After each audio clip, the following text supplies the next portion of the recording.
приятели! Днес отново настана време за нашето любимо предаване «Време за приказки», което се излъчва всяка година през месец март в ефира на телевизия Първокласник. Нашата любима госпожица Грамотна отново ще бъде наш гост и ще ни пренесе във вълнуващия свят на приказките. Заповядайте, госпожица Грамотна. Здравейте, големи и малки! Аз съм госпожица Грамотна. Вие сте с директното предаване на телевизия Първокласник. Време за приказки. Докато госпожица Грамотна се настани, обзор ще направя аз за вас. Програмата днес съдържа актуални новини, време за приказки, време за гаданки, музикална пауза, игра, буквена надпревара и прогноза за времето. Започваме с актуалните новини. Новина номер 1 днес в нашата емисия. След успешно справяне с изписването на елементите, разпознаването на буквите, съставяне на изречения и още, учениците от първи Б клас успешно преминават във вълнуващия след буквен период. На всички преминали честито! А сега, без повече забавяне, нека се насладим на предаването «Време за приказки». Имало едно време, един първи клас с 15 сладки и добри деца. Те живеели безгрижно в царството на първи Б. Намиращо се в основно училище Райно Попович, което било много близо до буквеното царство. Дните минавали, децата растяли, а учебният материал се трупал и трупал. Учителките на първи Б давали всичко от себе си, за да могат всички герои в нашата приказка да могат да знаят български език и българската азбука. Трудили се неуморно всички. Един ден обичаният от всички, господин Попар, решил да посети класа и да се запознае с децата. И така, станал рано сутринта, изгладил си страниците, купил своите обувки и тръгнал към първи Б клас. Че дълъг път, уморих се, не е лесно толкова букви да носиш в себе си. Нямаше как да слушам толкова дълго за особено училище Райно Попович и за първи Б клас. И да не дойда да ги видя. Здравейте, родители, къде са вашите деца? Не знаете? Дано да не се тръгнали да търсят моето царство. А да ги чакам, ще пресъня малко. Ето тук. А дано буквите са ми да ме разтоварят. Какво стана? Моята приказка оживя още по-хубаво.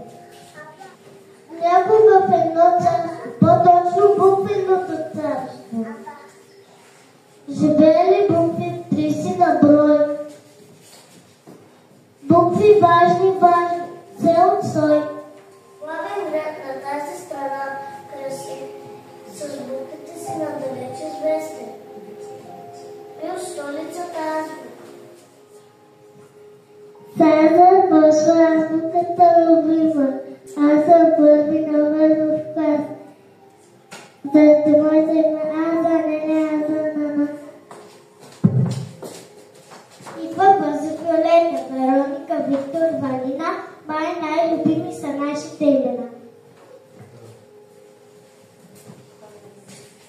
Зинка, за иди удите. Зайо, зеле хлюп. Зайо, пухна се хроб. Не е още за небе, нос небето суров. Трябва да уча, за да не видя татко колко е строг. Ти за моето името доя, под себе буквите на твоя. И за тата твой за дойде, където съм грамотно дете. Първи сме наричат да играят децата обид. В вълшебна рока, в фонтан фамилия.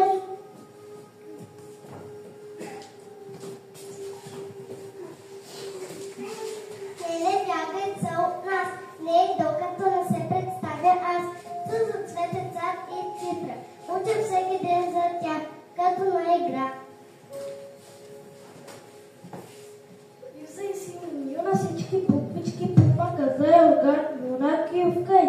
Майката научава и гледай какво стана. Моя това отлекна. Но глеждам някаква промяна в буквите. Госпожице грамотна, дали ни липсва някой? Да, буквите Б, Г, Д, Е и кратко Ч, Ш и Щ ги няма. Дано дали се тръгнали да търсят моето царство. Ако искате да учите, елате при нас. Запишете се в нашия клас. Тук в крайна помощ мислим за вас. STEM уроци правим още от първи клас.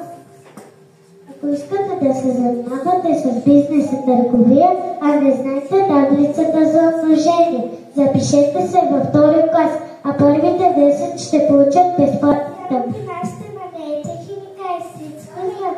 Те писат красиво и вярно, разполагане с способи, ако искате да подвижете студни моменти.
град на град. Буквите децата ограмотявали, техните хоризонти разширявали.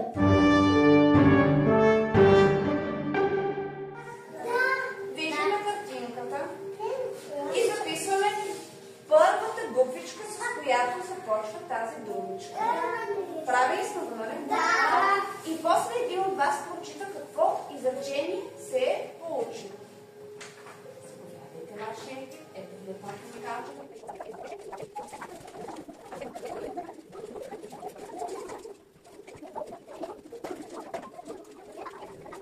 първия екип.